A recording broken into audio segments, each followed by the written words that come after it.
It's a beautiful Sunday, April 19th, and you're listening to the Oklahoma Breakdown with Ikard and Lehman, presented by Riverwind Casino. Riverwind is Oklahoma City's premier casino experience, and there are so many reasons why Riverwind is consistently voted Oklahoma City's #1 casino, but it all starts with their amazing variety of gaming thrills and excitement. Riverwind's beautiful, award-winning environment plays host to more than 2,800 of the latest electronic games with a huge selection of table games, including blackjack, blackjack match roulette, and Teddy's favorite, co-raps. No matter what your game, Riverwind has it in spades and hearts. And to learn more about their gaming promotions and entertainment options, all you got to do is visit riverwind.com. Riverwind Casino, always a good time. And that was a real football game. It was. It was. I mean, they had shoulder pads and helmets and everything. It was great. And we were kind of laughing about it on the radio. The first offensive line went the entire day. Really, the first offense. I mean, they put a full day in. That was awesome. It was. Like, if you were there, you got your money's worth. And I know a lot of people wanted to watch it on television. It wasn't televised. That's something that is out of our control. Ted, like, I don't, do I want every OU fan to be able to watch the spring game? I do. But it doesn't really matter what I think, you know? It is what it is. And I don't know. I don't know what the reasoning was behind that. You have to assume that, last year everyone shut down their whole spring game because of the spring transfer portal window. No one really said that, but that's the conclusion we could all come to. And I feel like they don't want people scouting their young players. I mean, that's the only thing I could think of. I don't know. I think some of the changes, some of the different things they're doing offensively, that plays a role in it as well. Yeah. And even though it's not going to be a secret after the first couple games, but it is what it is. If you allow the coaches to make that decision, if the choices are, hey, do you want to show all these other teams what you've been working on all spring, or do you not want to show it? I mean, what do you think they're going to choose? I mean, Yeah, come on. that's right. But we'll see. My hope is that once they put a full season of kind of this new look run game, what they're doing offensively, that this is something that we don't have to talk about again moving forward, that they'll televise it, and or you have a really good season and you don't televise it. Do you just go, hey, that worked? Maybe we'll I don't know. roll with that. But yeah. I think it's important to acknowledge, because there's a lot of OU fans out there that are frustrated about it. And I totally understand that. People that for whatever reason, weren't able to make it to Norman for the spring game. I hate that, but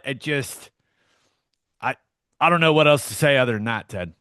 Yeah, I'm with you. I guess I wasn't shocked, but I just assumed that it was, that's how it was going to be. It was going to be on TV, kind of how they've done. I don't know when they started doing that. It hadn't always been on TV. But it is what it is. I don't know. Maybe they see the frustration and do it next year. I have no idea. No one cares what we think, really. No. We could say, hey, we think there's a lot of people mad that it wasn't on TV, and I don't know if anyone will care. Right. Yeah, we know. We're not going to do it. Yeah. Good talk. All right. Yeah.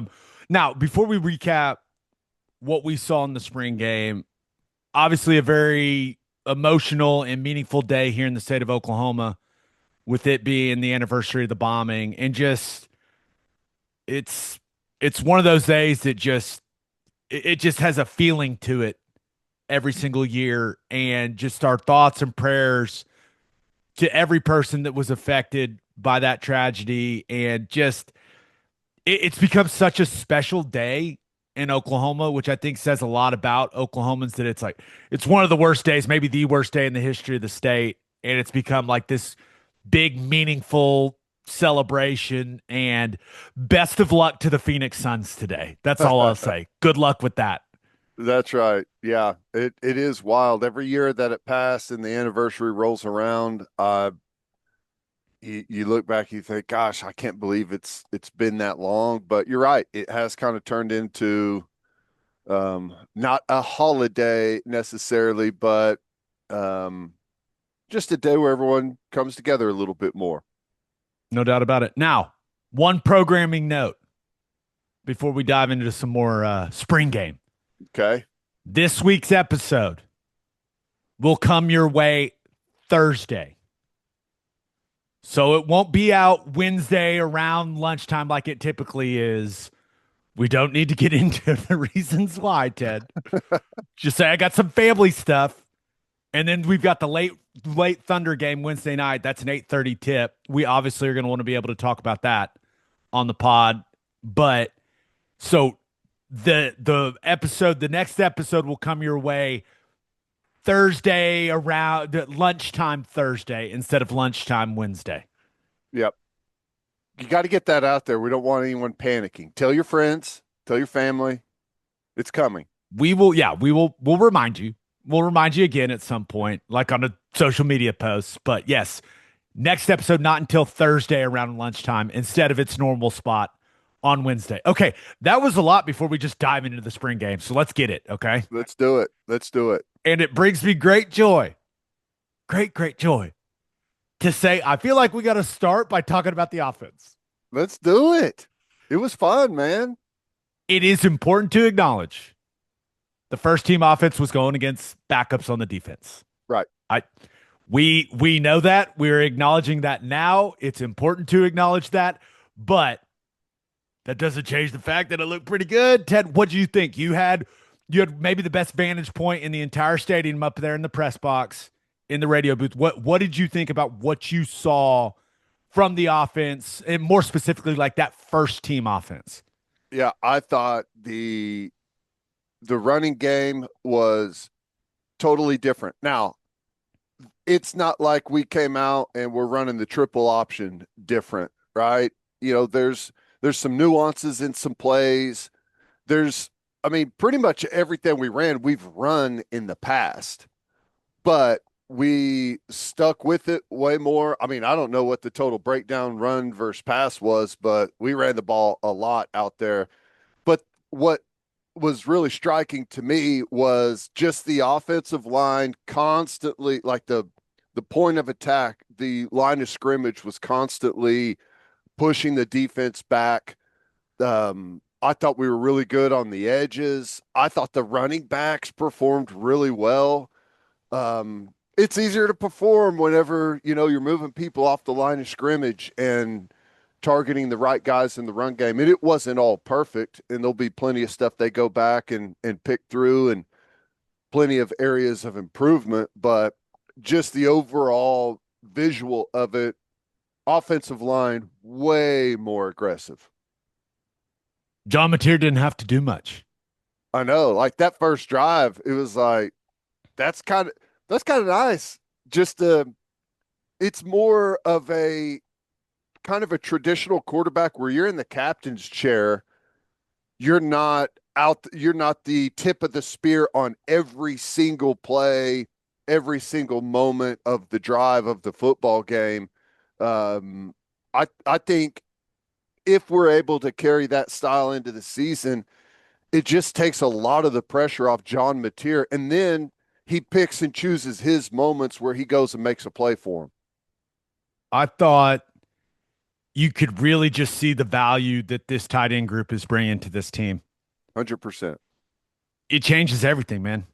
I thought the way that they ran outside zone looked really good. The duo play, they ran it a bunch, ran it for a couple of touchdowns, and I think it's important. We're going to have to do an in the weeds on the duo play. I'll go find it. It may have to involve some more like NFL film, honestly, but I'll go find some duos from other teams across the country, and we'll explain that play better on an in the weeds episode, because clearly it's going to be a big staple of what they do. They may have gone more 12 personnel, more snaps of 12 personnel in this game than they went like all season last year. You know what I mean? Oh, yeah. I mean, it was the only time you saw one tight end on the field was just here and there, just kind of dropped in. And I know that, we've had some receivers out, but you can find wide receivers to put out there on the field to run 11 personnel.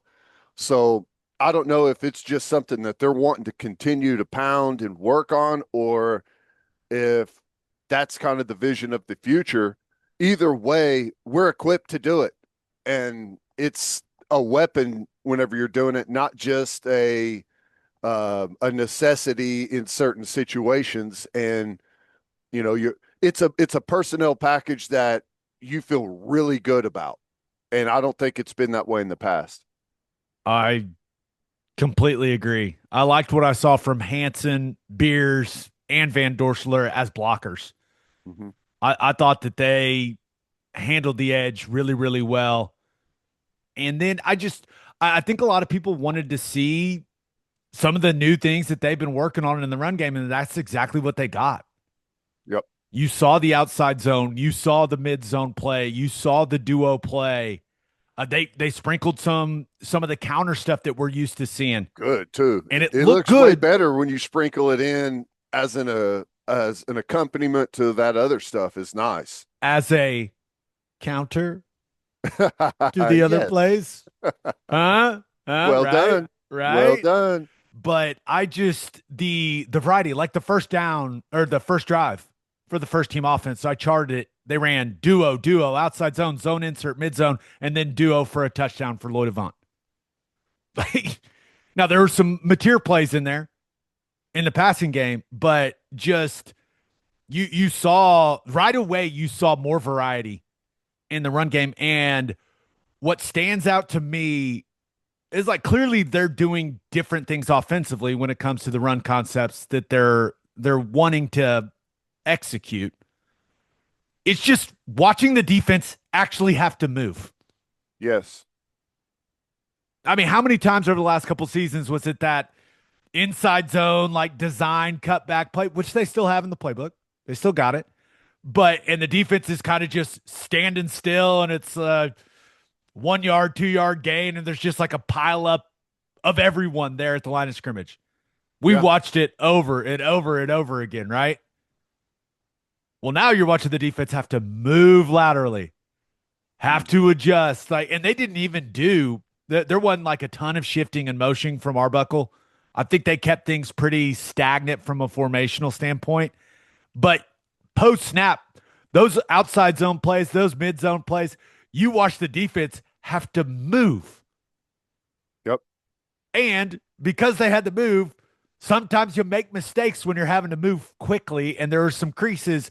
And to the running back's credit, it felt like they found them the vast majority of the time, which was very encouraging. Yeah. Yeah. Whether it's cutting all the way back, and that's one of the things that, and we've talked about this before, that you love about some of those concepts is the ball can hit anywhere. It can hit all the way outside on the front side. It can cut all the way back and take advantage of your cutback players who, if their angles are bad. And we saw that. We saw the full variety of where those plays can hit and had success in all those different areas. The other thing that I like is whenever you run the ball like that and you make people move and then you sprinkle in some RPO, it hits different, right? Because now everyone's not just standing in place in the run game. They're reacting and moving and following some of these plays, and then Mateer pulls it, and he now has a true RPO throw with some grass out there, and you can knife some people for some nice gains. So I thought it all functioned together really well. And some of the play action pass stuff we saw as well, whether it was boot or, I mean, sprint's not play action, but again, you're still moving people on the chessboard. I thought Mateer played efficiently. I think the unofficial stats, he's 12 of 19 for 192 and a touchdown. I thought that he managed the spring game very well.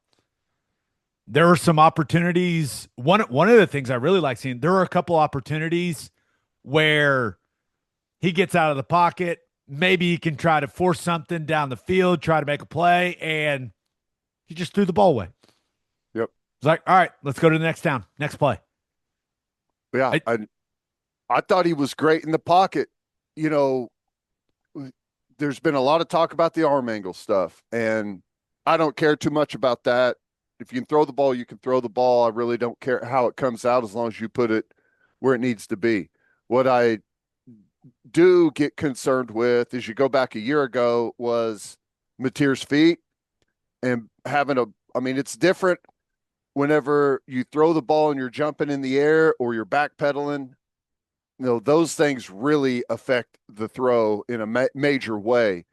And you can tell that this offensive line group and Mateer, he's developed some trust with them through spring practice. I thought he stood in the pocket, and he had some really nice pockets to throw from. Stood in the pocket, you know, there'd be someone penetrate. He'd make a slight adjustment, keep his eyes downfield. And then if he needed to bail and get outside, if someone came underneath on a rush, he would do that and find some extra time. He just looked really calm, really in control. And, you know, I think there's something to take from a day. Like, you could come out of a spring game and say, oh my gosh, Mateer was incredible. He's dodging guys left and right. He's running. I mean, that stuff's great, but it's kind of a sign of chaos within your system. You know, whenever you see some stuff like that from a quarterback, whenever he's just calmly standing in the pocket, handing the ball off, getting outside on some plays and keeping his eyes downfield, it's a much more like, he can pick and choose his moments instead of feeling like he's constantly in fight or flight mode at quarterback, which is not how you want to play. I liked what I saw. Mm-hmm. I have liked what I've seen from him pretty much every time I've seen him this spring. He also was wearing some sweet, like, Kobe Bryant football cleats, which I've never seen, which were cool. They were like neon green. It was pretty sweet. I didn't even notice. Oh, well, that's how little he had to do. You didn't even notice his cool cleats. I would have noticed if any of the tight ends or offensive linemen were wearing them, or the running backs. I feel like that's where I had my focus pretty much the entire game. I'm with you. Let me ask you, you mentioned it. Like, how much can you take from what we saw with that group and kind of apply it to what the competition we see in the fall is going to be? I mean, kind of viewing what it would have looked like in the past against the same type of group. You know what it's like? How much better do you think they've become? I think a lot better. I think the number one reason I'm more excited about the offense is just the potential for explosive plays because of what they're doing. Mm-hmm. You know, outside zones of play where if one guy gets out of his gap and the running back sees it, like, you can take what should have been a 3 or 4 yard gain and make it 40. And then all the stuff with the duo play. And this is something I mentioned on the broadcast. Outside zone and duo, if I was implementing an offense, those would be the first two run concepts I'd install. They're my two favorite run plays in football. And the reason they are is because they allow the running backs to be athletes and go do something special. Mm-hmm. Like, now, clearly, you got to execute up front. You got to execute along the offensive line and a tight end. But it allows the running backs to use their God-given talent and go make plays. You don't define where the ball has to go on those plays. Duo, you can stick it up inside. If you see a guy peeking in the secondary, you can bounce outside, which we saw a couple of times in the spring game from multiple backs. I mean, so it just, if you've got solid guys at running back, and especially if you got like an absolute dude at running back, those concepts let him go be special. Now, you got to block guys up front, clearly. That's obvious. Mm-hmm. But I just like the big play potential that comes with those running concepts, and then the big play potential that's directly tied to those when you use play action, when you utilize play action with those concepts. Yeah. So that's what has me the most excited. Like, yeah, the aggressiveness, the velocity, coming off the ball, all that stuff, but it's really the potential big plays that come from these concepts in the run game and in the play action pass game. Like Yeah. that's why I believe in those plays so much is because of how you can build off of them. Yeah, I agree. One of the big complaints we've had over, I mean, it's several seasons now with the running backs is okay, it's not always blocked up, but now it's blocked up good. Here's the free guy. It's on the running back to make that guy miss. Run through the tackle, make him miss, and turn a 4 or 5 yard gain into explosive where, you're chasing people down the field. And it's been a big critique of the running backs, which is fair.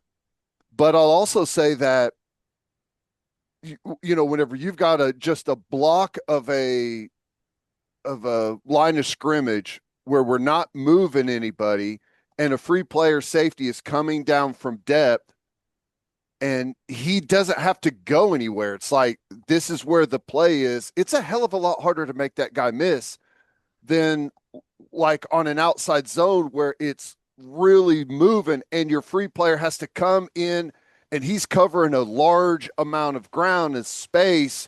It's a hell of a lot easier to make that guy miss. And we saw that happen a couple of times where, okay, we've isolated the free unblocked player and it's in a big amount of space that keeps getting bigger as the offensive line is moving and a running back can run through an arm tackle as that guy's trying to close space or just set him up and make him miss as we saw Avant do.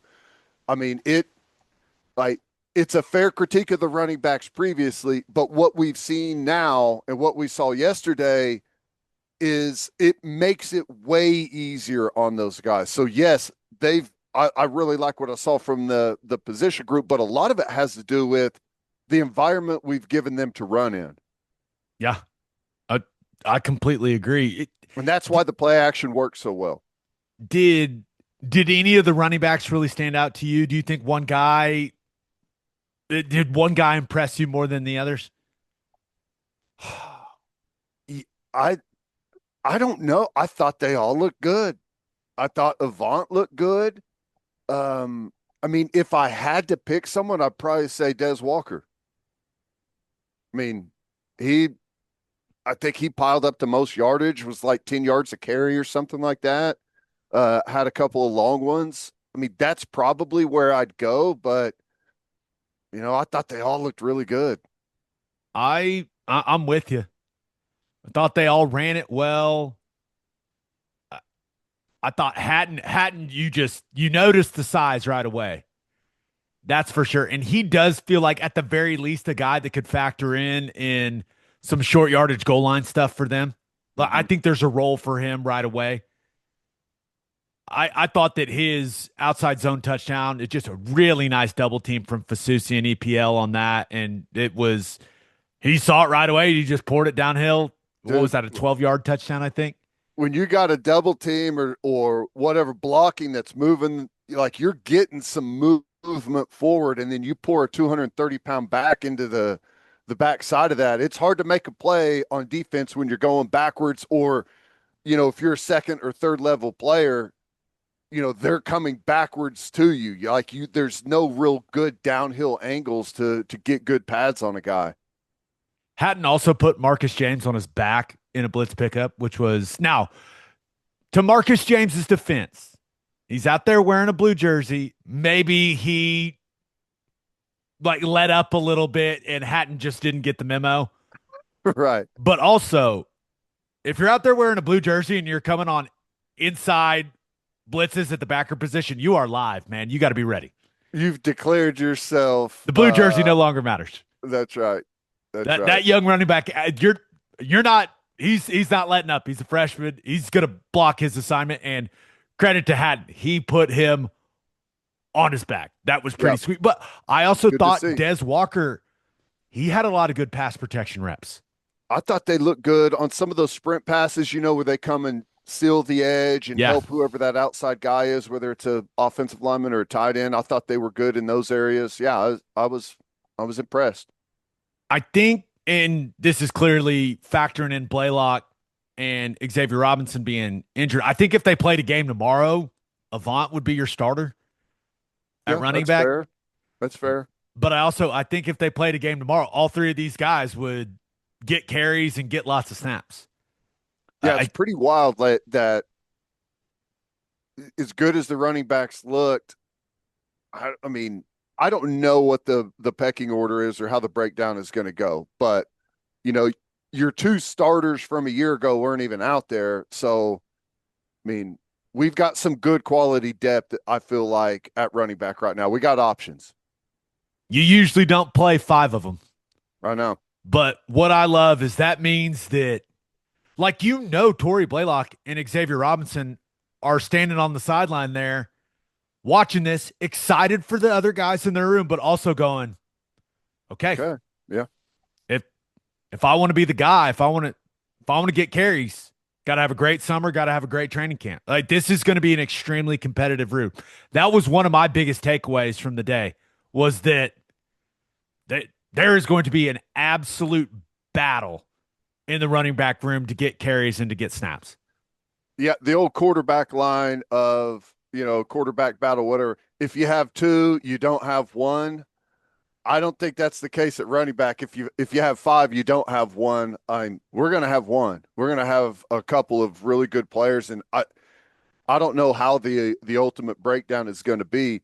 We have to imagine the freshmen are going to be sprinkled in, and if they produce, they're going to continue to get a bigger chunk of the carries and playing time, and we'll see how it breaks down. The other thing is, if you can carry the ball like that and you can block like that, you can be a factor on special teams. And this team continues to say the best way to get on the field is to show that you can be trusted and you can produce on the field and special teams. Anybody at the wide receiver position that really stood out?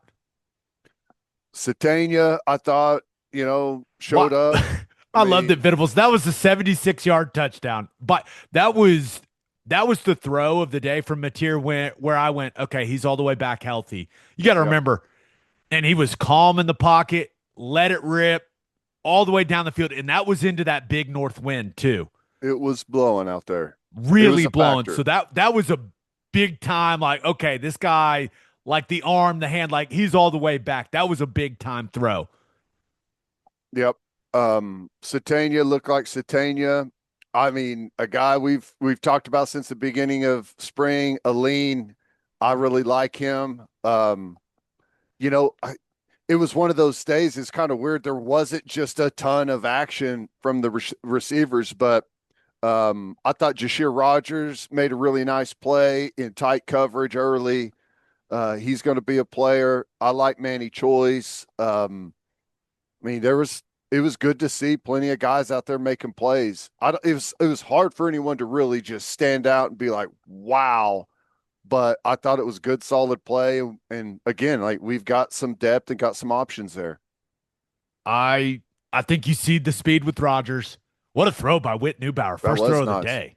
It was really good. Nice. And I thought that was, Reggie Powers is in his hip pocket. Like, he's right there. Just a really, really nice throw and a really nice catch. Hey, it happens sometimes. Yep. Competitive play. I mean, those are the plays that you got to have, let's be honest. We go back a year ago, like, we don't have a lot of opportunities where you're throwing to wide open guys. So that was a nice play. I think that, Livingston, that was the first time I've seen him practice. Yeah. So I think he just got back. So I don't think he's quite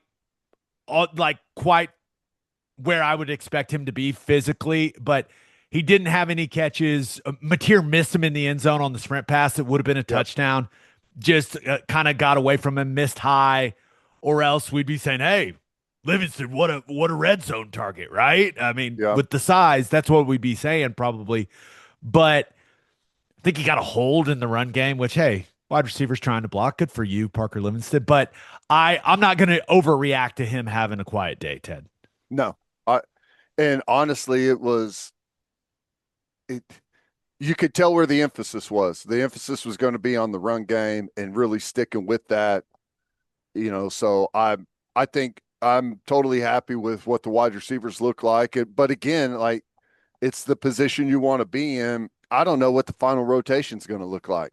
I mean, we still haven't seen Trell Harris. He's going to, continue to get back. And Mateer, we talked to him a couple of times on the broadcast, and he kept saying, like, we're going to spend a ton of time together over the summer and develop that chemistry. So it looks like a strong group that's going to have options. Plenty of young guys going to have opportunity to get their way on the field. And, the vets and the older guys coming back, nothing's going to be handed to you. So I like where that group is right now. At one point, Mateer was like, "You on the radio?" I was like, "Yeah." And he's like, "Oh, cool." I was like, "You want to do it?" Here, He was like, "Yeah." Take the headset. I gave him the headphones and the mic. I was like, "Just let me know when you're done." Yeah, it was good. It was cool to hear from him, and I saw that he stayed after for a long time, signing autographs with fans and everything. Like you can tell he's a little more comfortable in that blue jersey, that quarterback, that leadership position, and just being the captain out there with these guys. And you can tell it's his football team, and he's settled into that role a little bit better. Tight ends look good. All of them made plays. The one that really stood out, like, Beers is smooth, man. He's one of those guys that just has the knack, The dude makes plays. I think he ended up it. with 4 catches for 65 yards. He did have one where it's like he gets his legs chopped out underneath him. Like the first thing that hits is his face. And you're like, oh, I was worried man. about the feet like flopping over. And you see that every now and then. I was glad that didn't happen. But, Hansen had a couple of catches. He had the fumble, which, Beers comes flying in and punches that out of bounds. But I was laughing because later in the series, whenever he came off, Arbuckle was giving it to him. Hang on. I mean, I could just imagine, hang on to the damn football or whatever as he's coming off the field. But I really like that group. And okay, is it Van Dorselaar? That is what Toby Rowland says, so that's what I say. It's trended back in that direction. So they sent out a pronunciation guide. Remember when they did that like newcomers media day? Yeah. That's how it was written out on that. And that's how I've heard T Rose say it since. And if that's how T Rose says it, that's how I say it. That's where I'm at. I know. But I'm with you. That's a problem for me. There's an A there that makes like I will say you go back. The reason I said Van Dorselaar at the start was that's how it was written on Tennessee's pronunciation guide a season ago. Okay. But now I'm like turning a cruise ship here in pronunciations. Okay. I'll try and get there. It's how Plank says it too. Okay. So if Plank and T Rose say it that way, I mean, what am I supposed to do, man? I thought he looked good. I mean, and he had that little mini cast on his thumb, so he's clearly dealing with something there. Still was able to catch that one ball. He blocks really well for a guy that's only 240 pounds and dealing with a hand issue. Like I was really impressed with how he held up at the point of attack. Super active. He gets into him. Got a little something to him. I like it. We got 3 tight ends. No doubt. We got 3 tight ends. Any combination of those 3 on the field at any time, I don't think you're going to be saying like, we've got to find a way to hide the tight end group with any of those combinations. Looked good. Impressed. Beers is just going to be an absolute demon in the flat, dude. He is. He's going to score some touchdowns. That's the dude finds the end zone. Split zone play action stuff. We saw him catching the flat. The little tight end delay, just like that cross. A little shallow where he caught it just in space, no one around him. He's just gonna have a bunch of those, man. And he just moves. And I said this in a couple of our practice updates we did, but he's fluid, man. He is smooth out there. I've been really impressed with him. Yeah, you got your route tree and like what your route is on a given play, but some guys, you've talked about it with Ryan Broyles, not comparing him to Broyles. I'm just saying like some guys have a good feeling of space and where they need to take the route and, adjust it to where the defense is and the timing. When do you get out? Do you hold it an extra count and wait for a guy to come over the top a little bit more before you undercut that release? Like, he's just seems to have a really good feel for the spatial, the spacing and everything around him. I thought the offensive line did a really nice job in the run game, as they should, going against the backup defense. Mm-hmm. One thing, I thought they passed off some twist games really well. I thought Fasusi looked, dude, he looks so good right now. I know. One interesting, maybe the most interesting thing of the entire day, offensive line wise, was a drive or two into the spring game with the one offense. Foje kicked out to right tackle, or Foje came in. Ozida got the start at right guard. Ozida stayed at right guard, and Foje actually came in at right tackle. We've talked a lot about, okay, who's the swing tackle going to be for this team? It may be Foje. Now, we'll see what happens with the right guard Depending on the spot. combination, like. Yeah, so you're looking, we've talked about, okay, do they have, you usually, like, you need 8 or 9 guys, right? I always view it through the lens of an NFL team. You carry 8 or 9 offensive linemen. And that's kind of where you want to get. If you can get to 8 that you feel really good about, I'm telling you, buddy, there's not a lot of teams in college football that feel good about their best 8 along the offensive line. Especially these days when, your depth pieces move around, and I hear you. But we need Peyton Joseph, Fred Hinton, someone, Deacon Schmidt, which I thought he had some really good reps in the spring game. We need one of those guys to come along in a big way. But Foje at right tackle, man, he looked good. I mean, yeah. You go back and think when he got thrown in the fire last year and had to play right tackle and how impressed we were with his performance. I shouldn't be surprised, but he's just so dang big, man, that you're like, okay, let's see what he's got. And I thought he looked pretty smooth, and he's missed quite a bit of practice time in the spring, so he's still not all the way back to where he'll be physically. But I liked what I saw there. It's just interesting that, well, I feel like it's established that Harris is going to be the starting right tackle. But if Foje can be a guy that can play maybe either tackle spot in a pinch, like if something happens to one of those guys, that actually, it makes me feel better about the situation. Yeah, I totally agree. Still need someone to come on from the rest of that group to like get to a level where you feel really good about what they're going to be. But Foje factoring into the tackle rotation, that is helpful if something happens. No doubt. What'd you think of Michaela? Best ball of his career. There's no doubt. Yeah. I got to chat with him quite a bit on the sideline, and I think we're going to get some outside zone work in this summer, Ted. Good. Because he hasn't run a bunch of it. He's still getting more comfortable doing it. I was kind of talking through just some of the different things that worked well for me over the years, because like that was my play. It's what I believe in. You know what I'm saying? Yeah. So it is. He's going to get more and more comfortable the more that they practice it, the more that they run it, the more trust. One of the big things about outside zone is like you just have to develop this trust with your guards. Like that, you're going to help me. You're going to give me the help I need on the front side, and the backside guard, you're going to give me the help I need on the backside if this guy goes backdoor. Like, don't make me look stupid either way. It's a feel thing, and an experience. Like the more they do it, the better they'll get at it.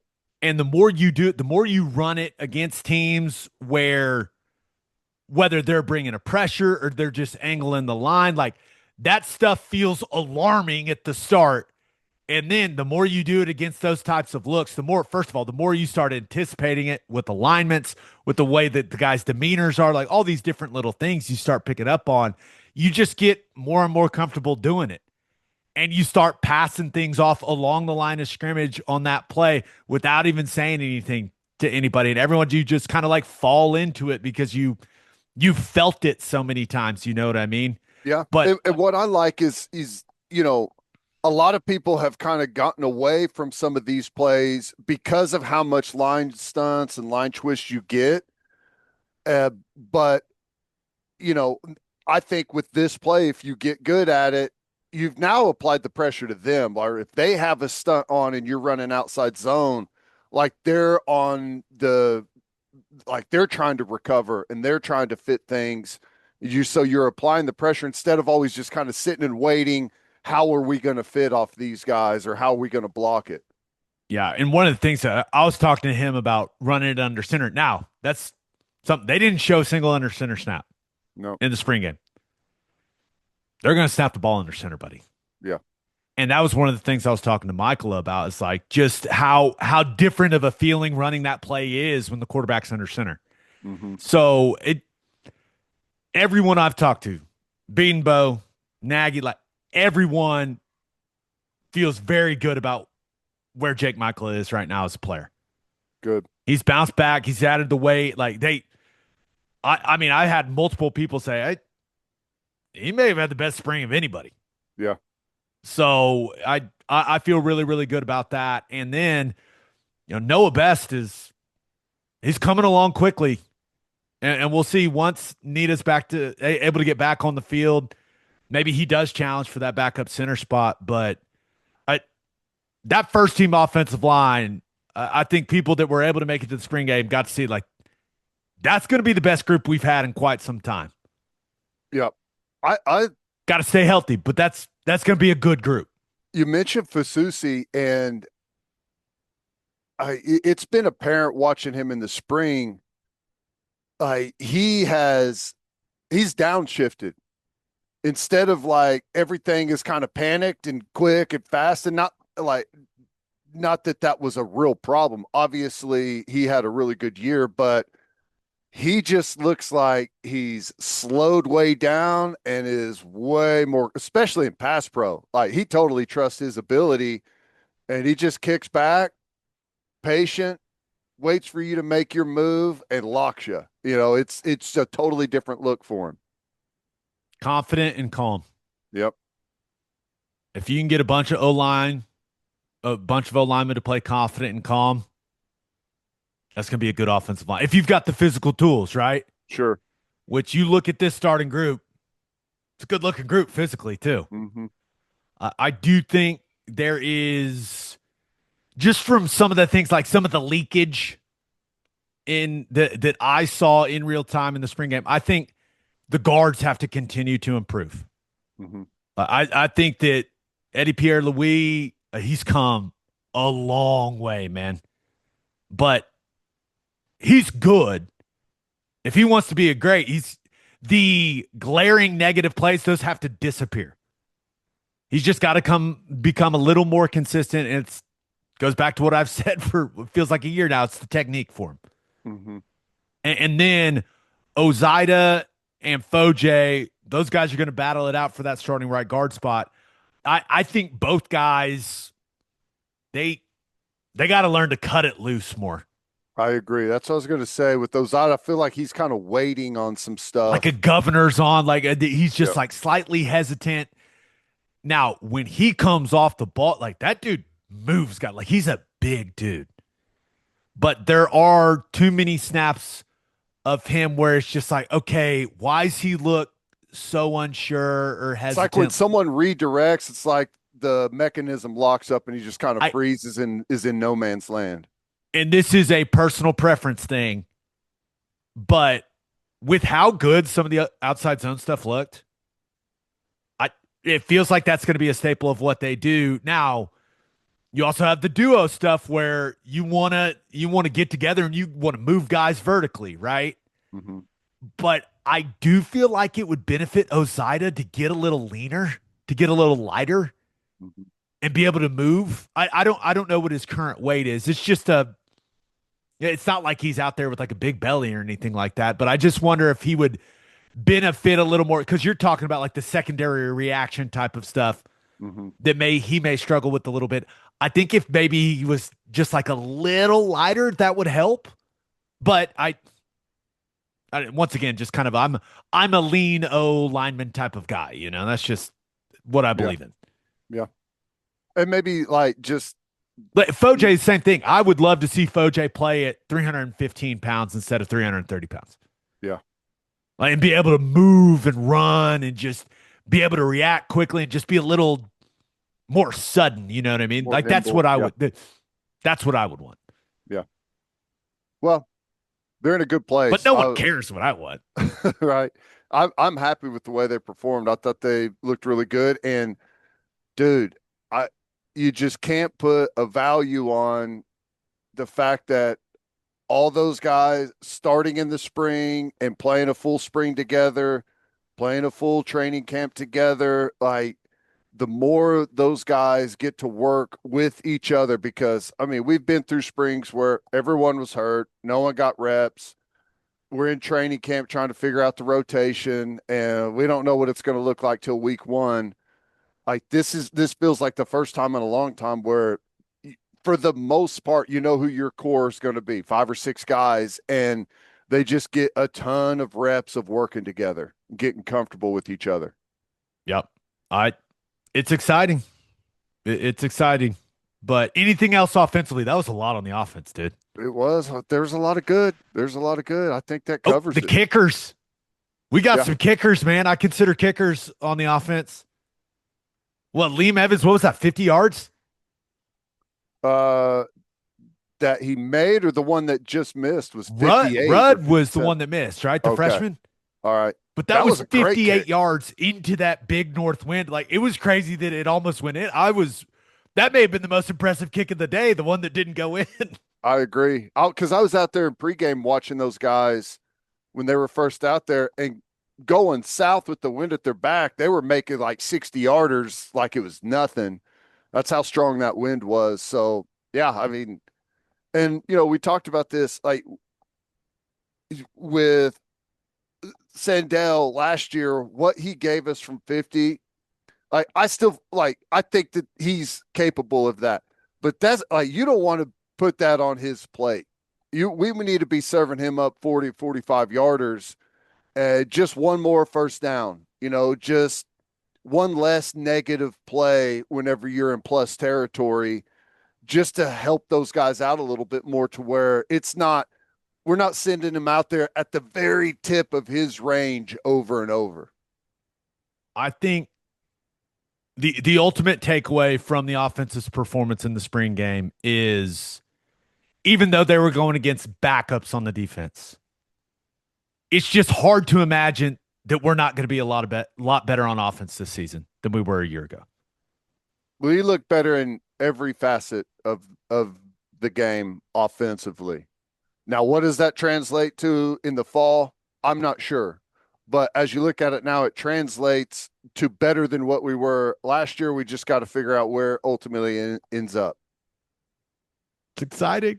I know. I'm excited. All right, let's talk about what I'm sure the defensive stuff will be way shorter because the starting defense just choked out the white team. It was just, I felt bad at one point, but first, download the updated Loves app, your guide to savings and points with the new Loves Rewards program.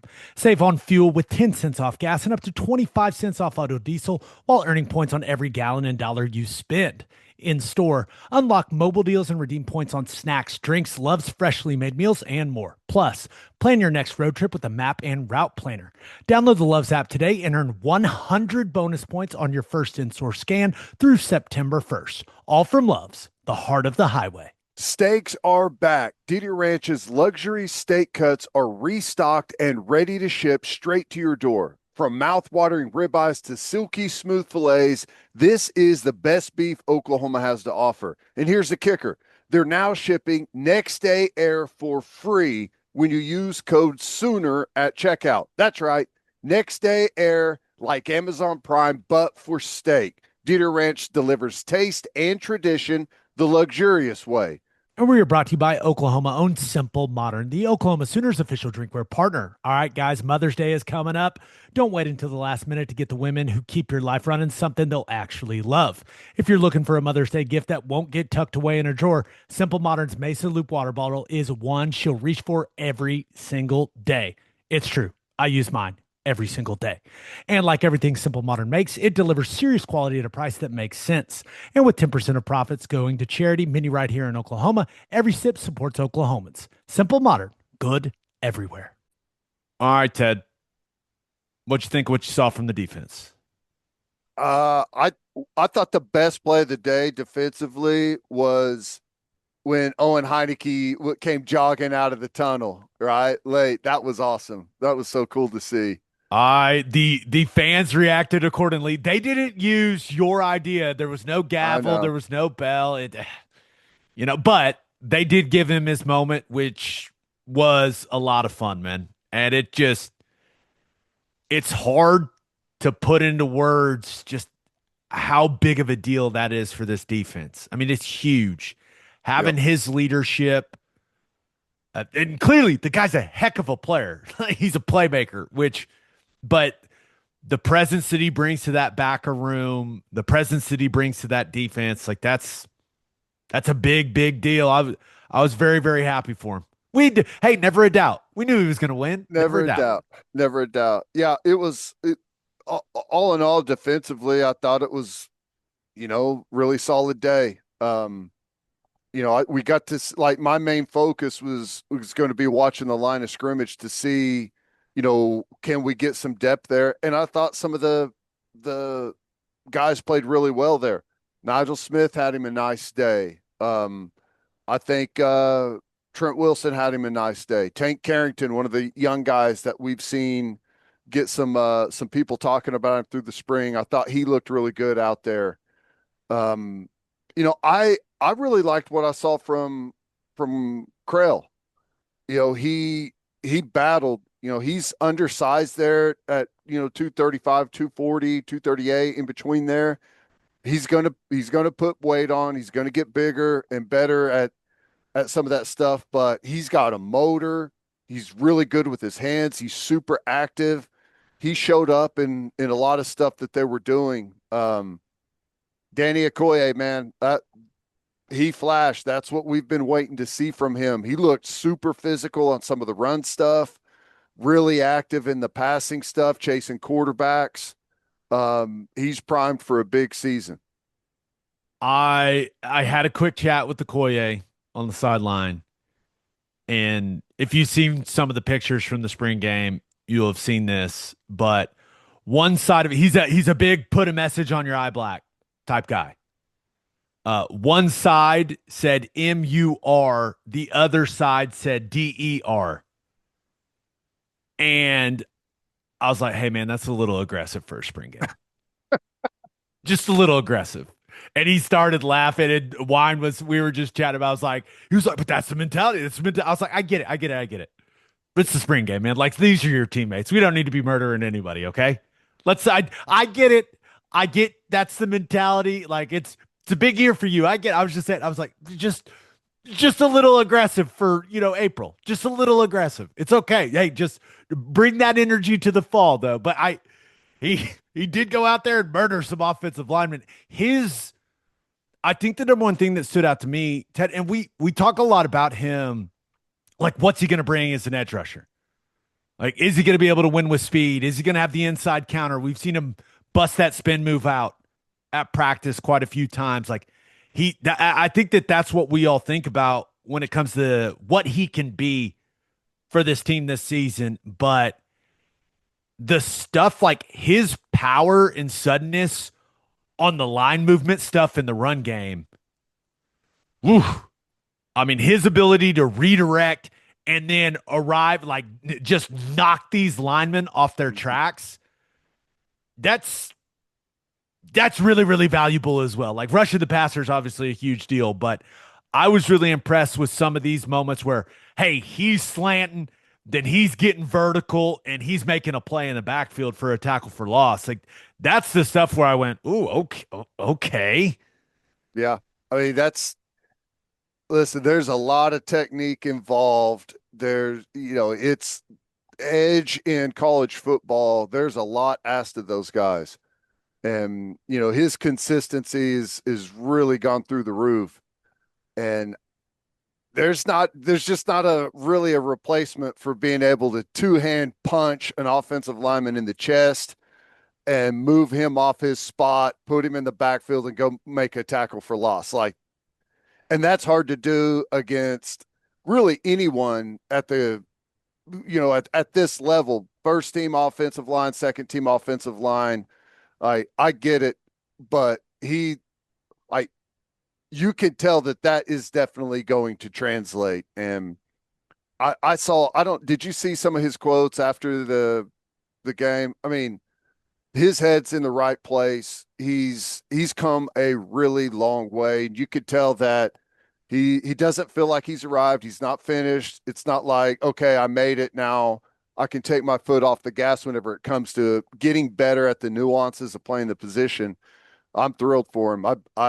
I continue to think that he is maybe the player on the entire roster that has a chance to really burst onto the scene in this conference this year. His ceiling is high, man. High. It is very. If he's, there's no other way to put it. Danny Okoye should be a very rich man at some point. Like, very, very, very rich man. Like, if it all comes together, ooh. And he's one of those guys that, the athlete, like the traits are there. And like every time he walks past the weight room and takes a peek inside, it's like he did a set of squats and curls. It just continues to add on. Like he gets bigger and stronger. He's got it. Part of me, because he's, I bet, somewhere between 255 and 260. Yeah. I wonder if it's like when it's all said and done, he comes out of OU looking like Khalil Mack. You know what I mean? Who played at 270, 275. I think at one point, like, even got up. Like, that second number may have been an 8 for Khalil Mack. But, like, that's the type of just physical gifts he's got. There's some guys that just respond really well to, like, to the weightlifting, to the training. And he looks like a guy, there's some guys that you say, it's going to be very hard putting on extra weight because of how lean they are, until they get older, till they, you're 24, 25 years old and able to put on weight. Like he looks like one of those guys. It's like, we want you to play at 250. Okay. We want you to play at 275. Okay. And can just snap his fingers and get there, transform into whatever version of himself they need him to be. What'd you think of the backers? Solid.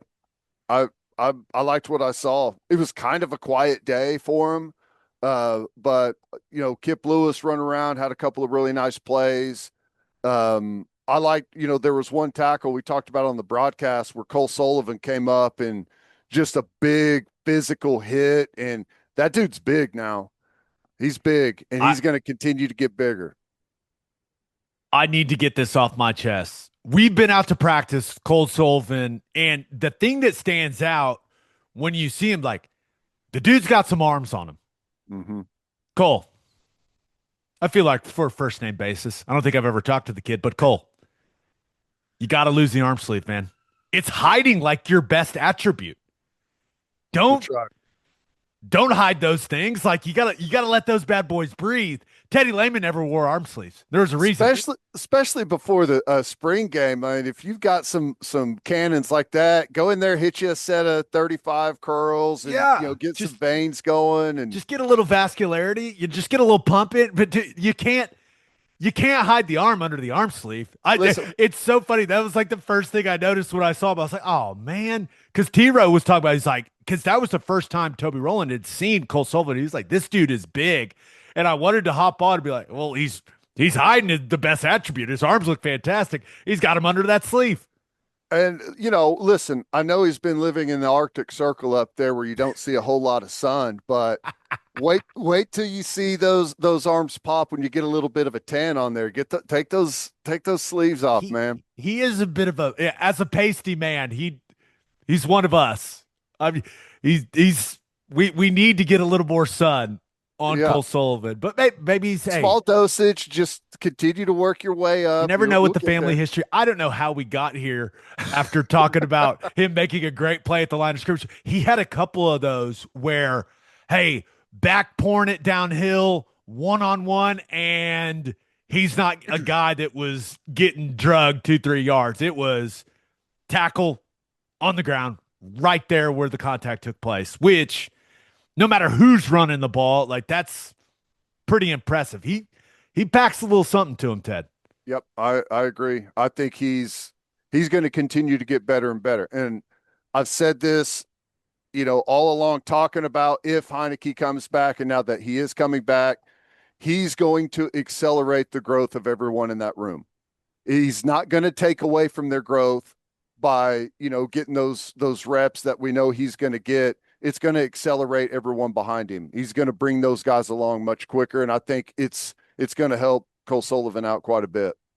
I just while we're talking about the backers, I do want to encourage the entire fan base. Like Taylor Himes having his surgery this week. Please pray that for Taylor that everything goes well. Just such a bummer, man. He's gonna be a big factor for this team. But hey, things happen. That's football. He'll be back. He'll be back bigger and stronger and better. But just have him in your thoughts and your prayers this week. Big week for him.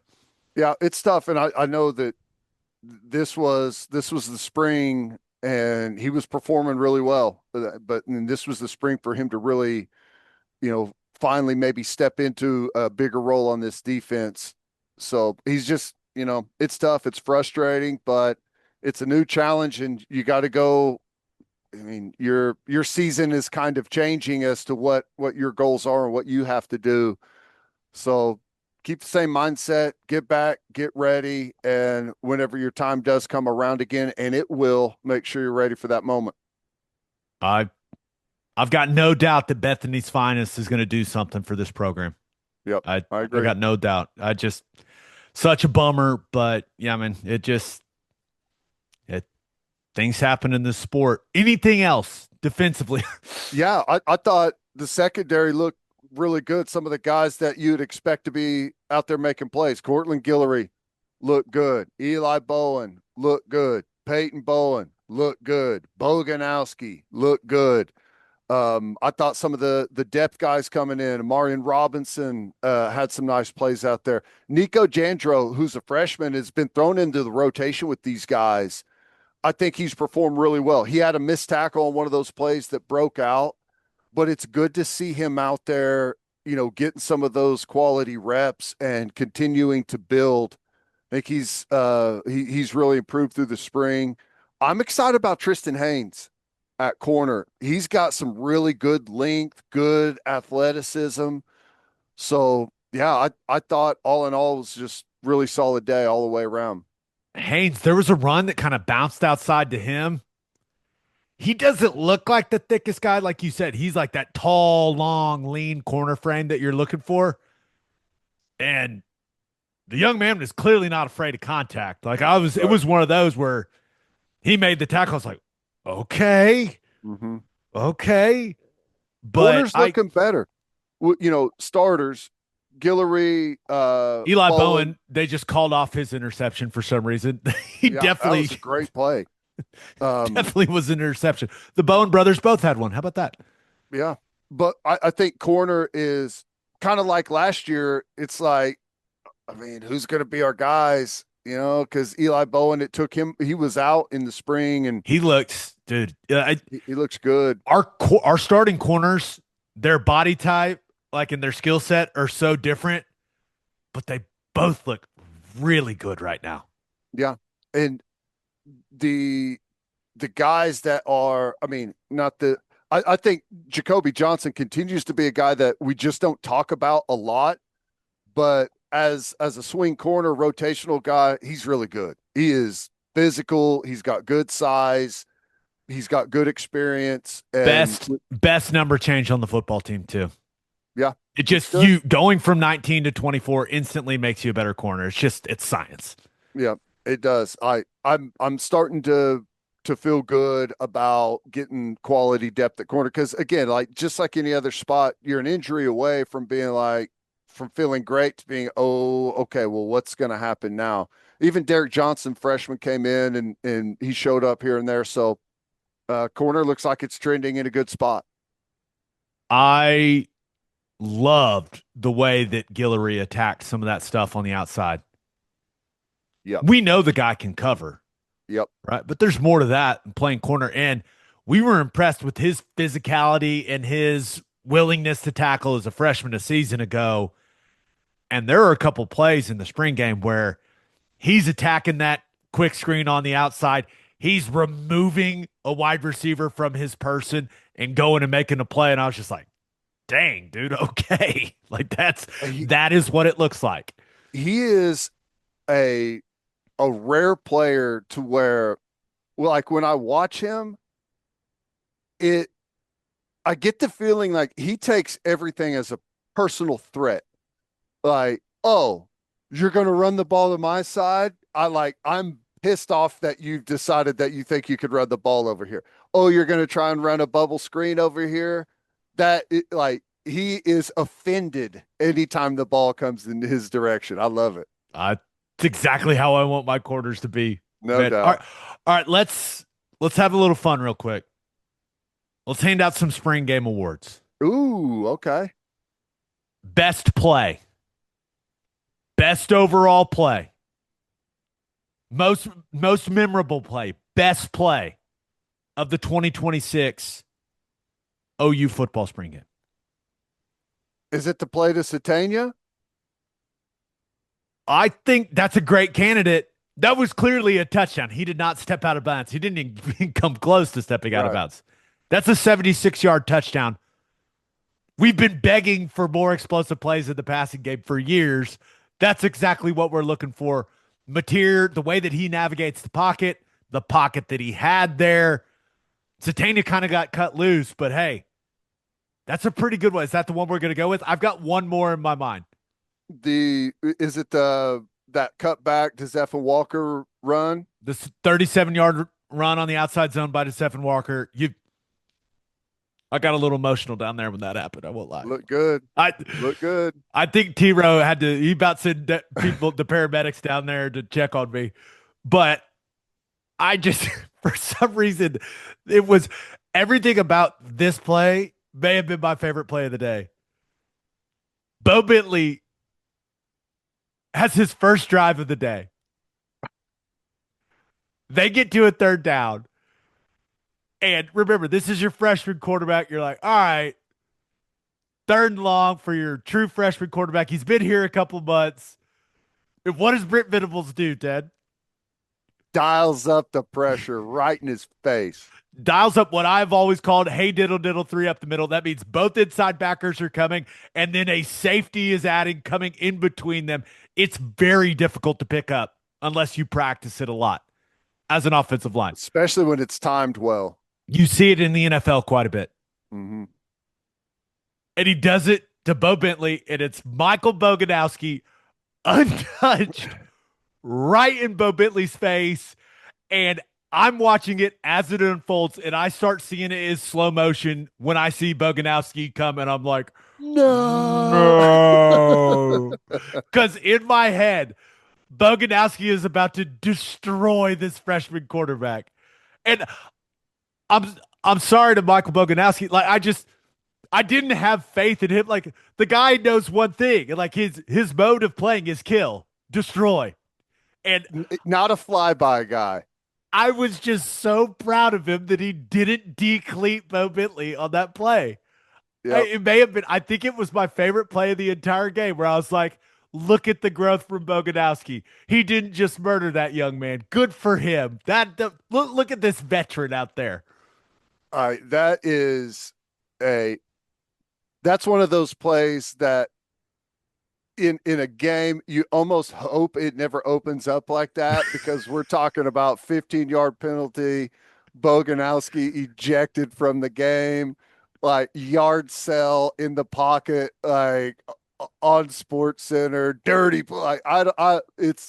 You're right. I just love the visual of Boganowski downhill full speed, and there's a target just sitting there. It was, everything about the play was just so good. Like, you're doing it to your freshman quarterback and multiple freshman O linemen that were in the game at the time blocking for him. And then you've got Boganowski coming clean and then just showing elite awareness and not destroying the freshman quarterback. I did everything about it. I was just like, that's what a football play. What a football play. That was funny whenever it happened. It's like, oh boy. I mean, kind of backed up like they were on the 15-yard line or Yeah. something. Yeah. Let me The dial up the the safety blitz real quick. uh Bo Bentley's ready to take the snap, and you got the head coach like right over his shoulder orchestrating the blitz.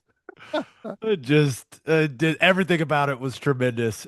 And we haven't really talked about Bo Bentley. Yeah, bit of a rough day. Hey, but I'm not going to overreact to it because it's not like he was getting great protection. Okay, No. he A was lot. set up to fail in the spring game, Tough, and tough environment for quarterback play. he'll be better for it. Yep. Don't overreact to that. Yeah, I think some people may see what he did and go, "Oh my gosh, like that's our big money quarterback recruit." He's going to be just fine. Don't worry, Yep. guys. He'll be Yep. just fine. It was, and like you said, Ted, not ideal conditions out there for Bo Bentley, but we got to give an MVP award, right? Yeah, I would say, I mean, just numbers wise, production wise, if you're looking for an individual player, you go with Des Walker, maybe. It feels like the only choice to me. I kind of, because Toby asked me on the broadcast, and I kind of grouped all of the starting offensive line together. If you want to give those guys the MVP, because I thought they looked really good. But if we're singling out an individual player, I'd go with Des Walker. Yeah, 8 for 81, I believe was the official, That'll do. unofficial stats. Had the long run on the outside zone, which let's be real, that was probably my actual favorite play of the day. But I, the the what he did with the ball was impressive, Mm-hmm. and I feel like we've been doing a good job on here of relaying like, hey, this guy is having a really good spring. Like they really like what they're seeing from him, but his pass protection reps. He had you mentioned it, a couple on the sprint pass concept where he's out there Still on the sealing the edge. edge. And he had a couple of those and he stoned him. And then there's a couple inside backer pressures he picked up really well, was really physical. The only negative he had, and Eddie Pierre Louis ended up like screaming at him about it, was they ran a counter. And if he just keeps going vertical, he may hit his head on the goalpost. He bounces it outside and gets kind of like shoelace tackled by a DB. And EPL was not pleased about it. It was actually, I was like, it, I know he just wanted him to score. I was like, maybe just worry about yourself, Eddie. But hey, I love the passion. I love the passion. But other than that, man, Des Walker was fantastic. Yep. Yep. I agree. I thought his vision was really good. You know, he and Hatton are a little bit different. He seems to be a little more sudden, and Hatton seems to be a little more straight line and kind of put the head down and move the pile type of guy. But uh, that was it was a pretty loud performance for him. 8 carries for 81. That's pretty big. Could you imagine what we'd do for that type of running back performance a year ago? Like a consistent 8 for 81 guy? Hey, you know, every now and then, like you got to hit rock bottom, and it feels like like if you never hit rock bottom, you never make the changes needed, right? And I feel like we hit rock bottom with our running game a year ago, and we've made the changes we needed to make. That's such a good way of putting it, dude. Mm, mm. We're like a phoenix. Our running game's like a phoenix rising from the ashes. That's right. That's right. All right. That was a lot of spring game. That was fun. It was a good day, man. I I I thought it didn't drag on. It was clean. It was It's like a quick, and it full football game. How many snaps did the starters play? a lot, Starting offense, like a ton. a ton. Yep, Like it was what, good. 60, 70 snaps?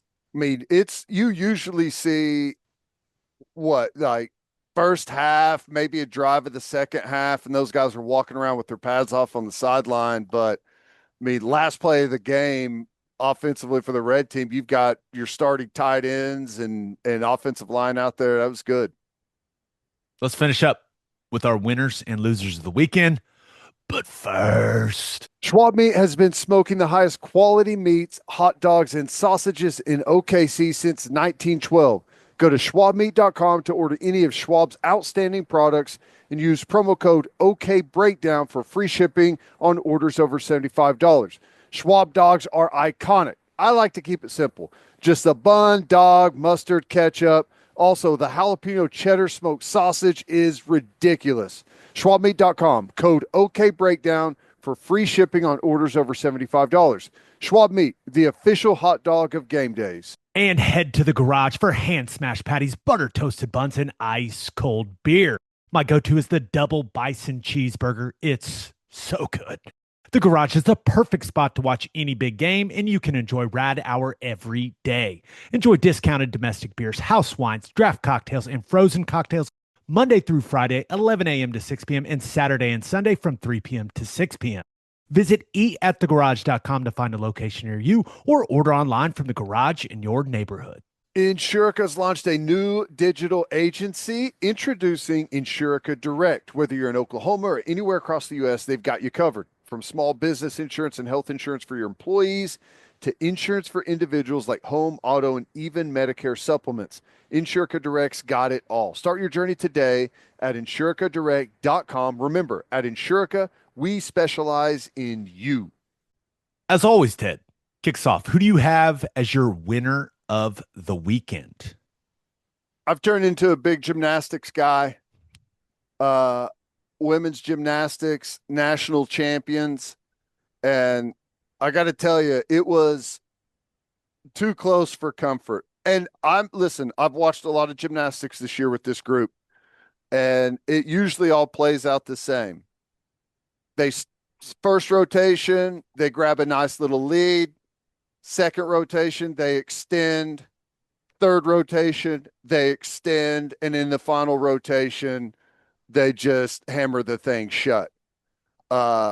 This one had some drama in it, and I lost my cool, okay? In the house, I was screaming at the TV, blaming the judges. We had our beam rotation is usually unbelievable. We had one of fell off and kind of put us on the defensive. We recovered well, but we lost the lead and had to come back and drive around LSU on the final lap. And I was nervous until that final score popped up, and that was just, the drama was great. That was a lot of fun. Faith Torres is a freaking closer. It was awesome. This is how you know we're gymnastics guys now. We were like live texting each other during this. Like, dude, this is going to be tough after the beam mistakes. This is going to be tough. But my faith never wavered. See what I did there? Huh? I like it. Hey, when you've got the all-around national champ, you're feeling comfortable when she's having to deliver late. But how exciting was that? I didn't like it. I wanted us to just run away with it. But it was one of those where they had to. Their backs were against the wall. Pressure was on. You got to go out there and you have to absolutely nail your floor routines and maybe hope that LSU gives you a little help with what they're doing on beam. And they did. Woo. And my goodness, though, like with all the pressure in the world on, like the national championship is on the line. OU women's gymnastics went out there and they were absolute nails on those floor routines. They were. And I'm sitting on my couch yelling like I'm pretending like I know what's going on, like how the scoring's going to work. All I know is, hey, if they land on their feet and don't move a bunch, typically pretty good on floor routine, I'm listening intently to what the announcers are saying, trying to gather any information I can gather. And as it kept going, I was like, we're going to win this thing, baby. We're going to win it. And then, yeah, I felt bad for that LSU girl. She fell off. That was brutal, dude.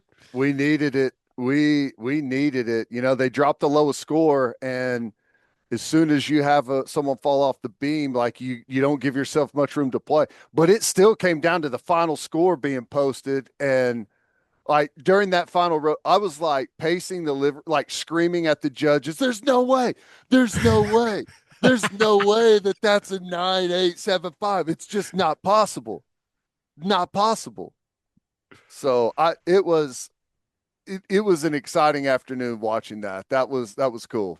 I if you would have gotten the footage from my living room when Faith Torres was going, you would have thought I was like landing the jumps myself. Yes. This is the dumbest thing. I know nothing about gymnastics other than hey, landing on your feet, that's really good typically.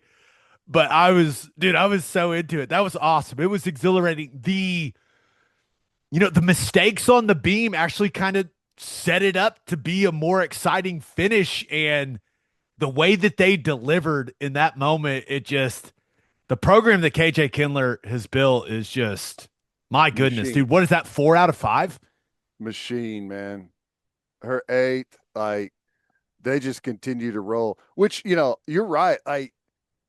The the beam rotation, it felt like we threw a pick six late, right? And it's like you're staggered, and it's not, I can't imagine, like the pressure's already there, but I can't imagine like adding that on top of it, how difficult it is to perform with the national championship on the line. But I don't know. I thought that was awesome, and I got a lot. Well, whenever I'm in my house watches, like my wife from the other room is like, "What are you watching? What is happening in there?" I do.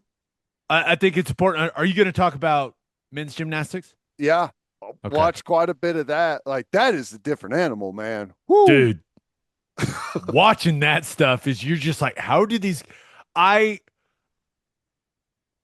I watch men's gymnastics and I just sit there and think about how seriously injured I would get if I had to try the things that they were doing. It's crazy, It's dude. the thing is you can't even try what Yeah, they're no. doing. No, it's like you just sit there and you go, how did these guys do this? This is incredible. And you're also a runner-up finish. Wanted to see our guy Mark Williams get another one. It I was know. close. Runner-up. Hey, national Like the runner-ups. national runner-ups, and they got a bunch of individual Yeah.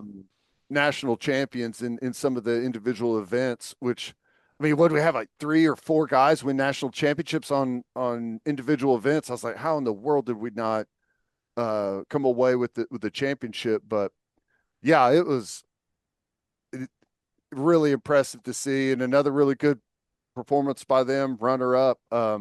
Yeah, we had 3 guys. Tyler Flores, vault national champion. Nathan Roman was a parallel bars national champion. And Kelton Christensen, high bar national champion. Dude, that high bar High bar's routine. so sick, dude. I called myself. I was like, you have to come watch this. This is unbelievable. It's like the first thing I flipped on, and the first thing I saw was the OU guys doing I was like, that is insane. It's crazy. One arm just sitting there swinging around the bar with one arm. I was like, oh my God, that was cool. Very cool to watch. So congrats to OU men's gymnastics as well. I know they didn't win it all. That's the expectation every year with that program, but the runner-up finish, you got 3 guys that win individual national championships. I mean, there's a lot to celebrate there. Yep, no doubt. No doubt. Norman, Oklahoma, the center hub. of the gymnastics universe, just like everyone expected. Yep. Crazy. Crazy. Yeah, but that was my winner. Loser, I had to go softball. Mm. Uh, great game. Arkansas is a really good program. Kendall Wells hits a bomb. That was awesome to see. She ignited another one. Still don't understand why they pitched her. I know Ella Parker's behind it. I get it. But there's no one on the bases. Just walk her, dude. What are y'all doing? Right. It's crazy. It blows my mind that she doesn't get like the Bonds treatment I already. know. I know it. It that's probably maybe that's coming. I don't know, but I you're hope right. not. I don't want that. That would be. I just feel like it'd be bad for everyone. Her Right. hitting nukes is great. I think it's great for softball. No doubt. You know what I It's mean? no doubt. The I opponent may not view it that way though. Well, it's like a mini version of like how I felt way back whenever that home run race between McGuire and Sosa and those guys. It's like, where's the TV? Did McGuire hit a home run? How many did he hit today? It's like the same thing with Wells right now. It's like you got to check the stats, you got to check the highlights or watch the game, and it's just I think it's really good for softball in general. I like you said, it was good, but we got the rubber match today, and that's an important one. I mean, Arkansas, like I said, that's a top 5 program. They're on a heater right now. You need this series win. Yeah. It's it's funny. You're like, they're my loser of the weekend. They lost one game. I But know, it right? is it they could I'm anticipating them winning today. Let's be positive, right? Mhm. We're clearly recording this before that game takes place. I I think we're gonna feel good about the Sooners winning 2 or 3 against Arkansas. Similar to the way we felt when they went and grabbed 2 or 3 in Austin. No doubt. If you're winning 2 or 3 against these other top tier SEC programs, I I know we're so used to this team never losing this program never losing games that when they lose, it's like startling. It is you're like, wait, what is everything okay? Well, But 2 or 3 against these other top programs, like that's something to be celebrated, not something to be concerned about. there's no doubt. And here's the thing, man. Now, if they lose today, then that 5 alarm fire. We're Panic. Yeah, yeah, 5-1. panic, panic, panic.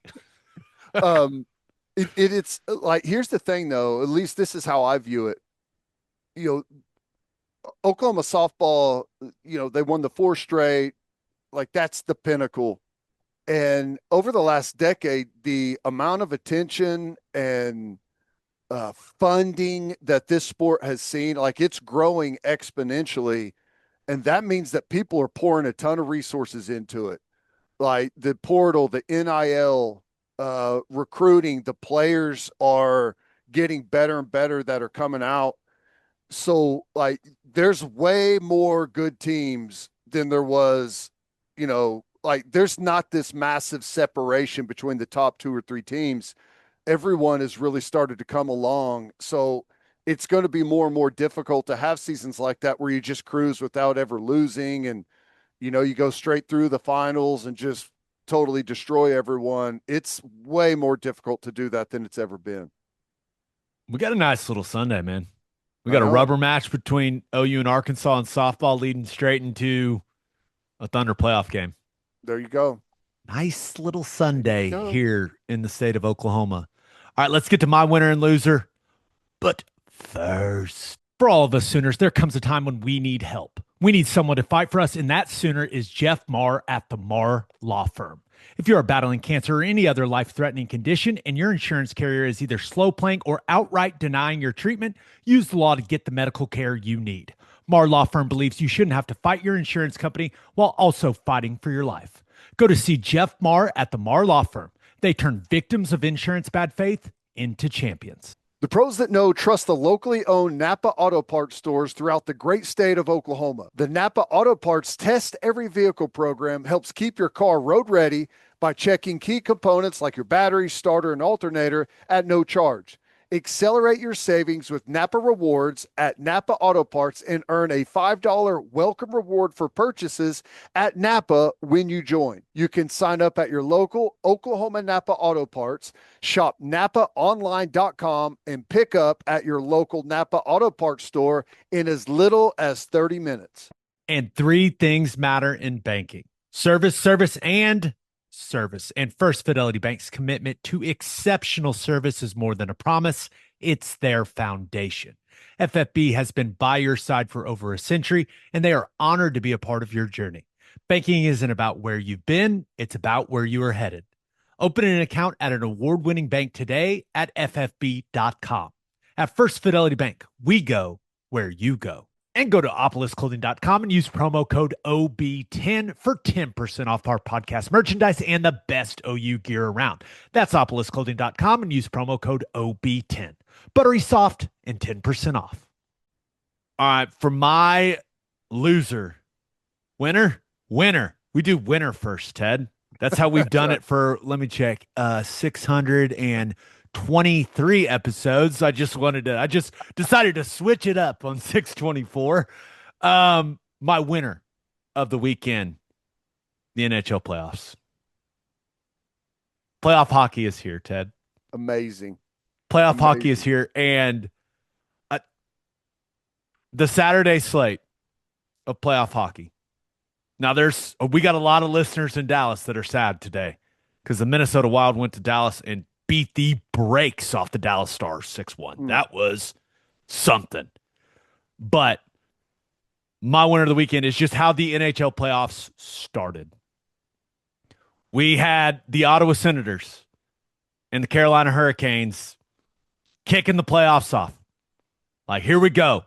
NHL playoffs, Stanley Cup playoffs. Here we go. It's starting. You're the first game of the slate. And how does that game start? They drop the puck, Ted. And the two captains just start fighting each other.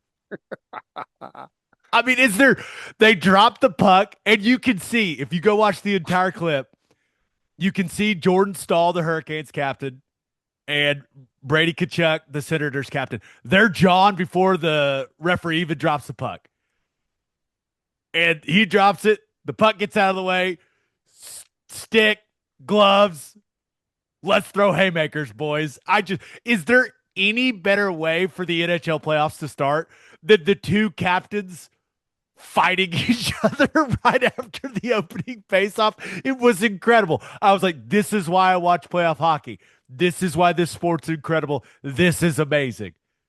It's like, when you watch a nature show and they show some like random bird in the jungle doing their little dance or whatever, it's kind of like that because it just happens. They drop the puck. Here's the fight. And everyone on the ice just kind of already knows somehow, and they don't do anything. They don't react. No, like the play's not going down the ice, racing towards the goal. Everyone just kind of stops what they're doing and circles and watches. It's amazing to watch it happen. Whole crowd was going crazy. Both benches, they're like tapping their stick on the boards. It was just, and you rarely see fights in the playoffs, right? That's, guys don't want to take the penalty. They don't want to do that, but clearly Staal and Tkachuk were like, let's do this, bro. It was awesome. I could not have been more pleased with how the NHL playoffs started. That's why playoff hockey is incredible. It's amazing, dude. It's an incredible sport. I love it. It was great, and it just makes me think that every sport really should start off in the playoffs like that. Like NBA at the jump ball to start, two guys just square off and throw hands right there. It's just like, it's what we do. It's how we start the playoffs in America. Hey, we just fight each other. It's what we do, baby. That's a great point. There's like no equivalent to this in the other major sports in America. Like you do this in football. Thing is like Achilles, the two best warriors just go out there and fight and settle it that way instead of the teams playing. It's just like you don't get anything like this in the NBA playoffs. You don't get anything like it in the NFL playoffs. Not in the Major League playoffs. You just don't. This is uniquely hockey. I know. If you had this in any other sport, they'd like cancel the playoffs. And like, we're going to have to decide how we move forward as a professional sport. Like, this just cannot happen. Could you imagine? They tip it off today. Thunder Suns. And Shea Gilgeous-Alexander and Devin Booker are just like, all right, they both take each other's shed the jerseys, and they're like, okay, here we go, and they just punch each other for a couple seconds. I I could imagine it with Dort and somebody, but if it was Shea, Dort and like Dylan Brooks, I'd pay to see that, bro. people would be coming out of the stands to rescue Shea if like he's was end up in a situation where he squared up with someone. It's like, no, no, no, you can't, don't, not with Shea. Can't happen.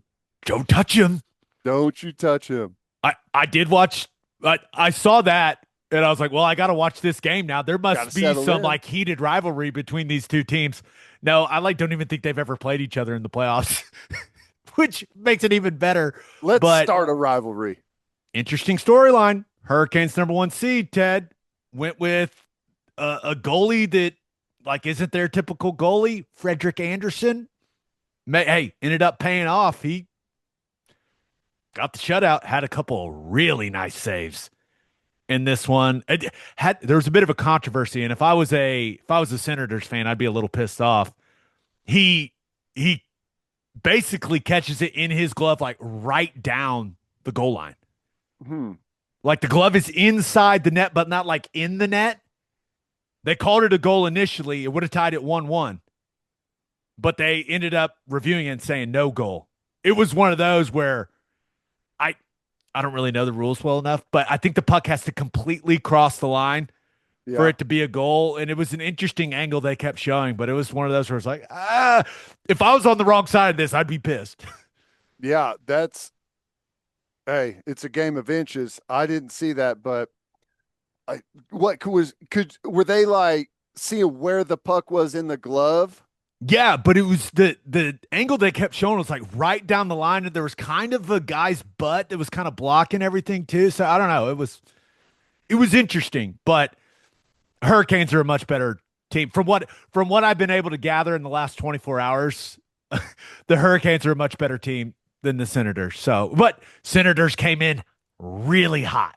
They've had a really like super strong finish to the season to make the playoffs. So maybe it ends up being interesting. The old classic, hey, if you have two goalies, do you actually have one? If you're the Hurricanes? I don't know. I don't know. We'll find out. Loser of the weekend. Thought about just going with every road team, the Saturday slate of NBA games. They all lost. They all lost. But I decided to pick one specifically. Give me the Houston Rockets. Yeah. Lose game one to the depleted Lakers, 107-98 in LA. Kevin Durant, a late scratch. Doesn't go because of a knee contusion suffered in practice this week. Not good. No. Kevin Durant looked very frustrated over there on the bench when they showed him approximately 1,000 times throughout this game. And clearly we're paying very close attention to this series because the Thunder are going to play the winner of this series. And Houston not having Durant, even with Luka Doncic and Austin Reeves out, this series becomes way more interesting because of that. LeBron James was incredible, dude. Watching that guy, what he does, what is he, 41 years old? He just controlled the entire game offensively. Nuts. Yep. The ability to stay at the level he is as long as he has is crazy. 19 points. His rookie year in the NBA was whenever my last season at OU. It's been a while. LeBron had 19 points, 8 rebounds, and 13 assists. Dude, it's just unbelievable the level he's playing at that age. And I really did. I thought he was fantastic in this game. And I know there are a lot of people that have strong feelings one way or another about LeBron James. Go watch the highlights from this game. It was like beautiful to watch some of his playmaking in this game. The way that he was passing the ball, especially in the first half, like the movement that the Lakers played with offensively, with him kind of initiating all these different actions, all kinds of screens, all kinds of cuts. Like it was not, hey, Luka, here's the ball. Everyone stand still and you go at it. It was a player movement, sharing the basketball. It was, I don't like to compliment the Lakers, but it was really entertaining to watch. Yeah. Yeah. And probably catches you a little bit off guard, with the stylistic change like that, defensively for the Rockets. But like, what are they going to do offensively if KD doesn't come back? Definitely a big question. Now, they didn't shoot it well, and the Lakers shot it really well. I mean, Luke Kennard was awesome. 5 for 5 from three. Ended up dropping 27 points. Who needs Luka or Austin Reeves when you have Luke Kennard, Ted? I guess nobody. I also, DeAndre Ayton played the type of game that everyone has been begging him for years to play. Was really solid defensively. Caught lobs. Made layups. He ended up with 19 and 11. Huge impact on the game. The Rockets didn't shoot the three well, but all I know is if you're the Houston Rockets, losing game one on the road, not the end of the world. But you better get Kevin Durant back. Yeah. And we'll see what his status is for Tuesday night, but not having that guy is a big, big deal for them. So did they say anything else about what happened with KD? I guess it sounded like maybe he went knee to knee with someone in practice on like Wednesday. There's not a lot of padding around those knees for him. No. Not a lot of meat. No, there's not. But I don't think the Lakers are going to shoot the absolute heck out of the ball like they did in game one, like every game. That's not sustainable. But the way that they played offensively, like the flow and rhythm they had offensively, it kind of looked like the Rockets were caught off guard by it. It looked like Redick had them more prepared than Ime Udoka had the Rockets. Mm-hmm. So there were also two Lakers fans sitting courtside in full uniform, which was hilarious. Like they had basketball shoes on and everything, and these guys were going crazy. I don't know who they were. Maybe I'm supposed to know who they were. I didn't go and look it up just because I didn't want to know. But they were wearing full on LeBron James jersey, full on Luka Doncic jersey, like sleeves, basketball shoes, the whole thing, and the guys were going crazy. I loved it. That's funny. I saw some pictures of that on Twitter too. That's hey, as long as you're having fun there, I guess, right? Hey, sometimes don't need to take life so seriously. That's right. The guy's just having fun. Just, hey, boys being boys. Classic guy shenanigans. There you go. But that series, coming into it, I was like, hey, Rockets in 5. Maybe if the Lakers have a couple, like you get a couple just incredible LeBron games, it goes 6. Now you're looking at it with Durant's status kind of up in the air. And if he comes back, like how healthy is he really going to be? All of a sudden becomes much more interesting. And I know this. I want it to go 7. I want whoever comes out of that series to be as tired as possible when they play the Thunder. Sorry, Phoenix, I'm not giving you a chance. What's the deal with Luka and Reeves? Are they not expected back at all? Or is it the longer this thing goes, maybe they have a chance to get back? There are some believe that if this thing gets to like 6 or 7 games, it's possible one of them could be back. But no one really knows. No one knows what Luka was getting injected into his leg in Spain. Who knows? Well, but JJ Redick has addressed it and said those guys are out indefinitely. That's really that's the update that the Lakers have given. Okay. Series more interesting now. Play a long one, boys. Get nice and tired. Before you have to come to Oklahoma City. Get nice and tired. Birthday shout-outs. Happy 5th birthday to Jack Reed.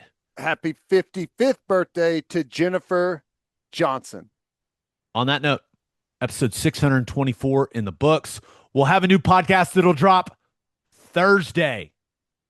Not Wednesday, Thursday. So please don't tweet me 1,000 times like, where's the pod? Where's the pod? It's coming on Thursday, not Wednesday. There's still going to be people that are like, what's happening? Where is it? And that's fine. That's just, we've become part of people's routine. That's a good thing, I Dad. like It's a it. very I good thing. like it. I like it. Just a reminder, please subscribe to the podcast wherever you listen to podcasts, and please subscribe to our YouTube channel. Hope you all have a great start to your week. Until next time, we appreciate y'all for listening. Do what you always do, Oklahoma. Take care of each other.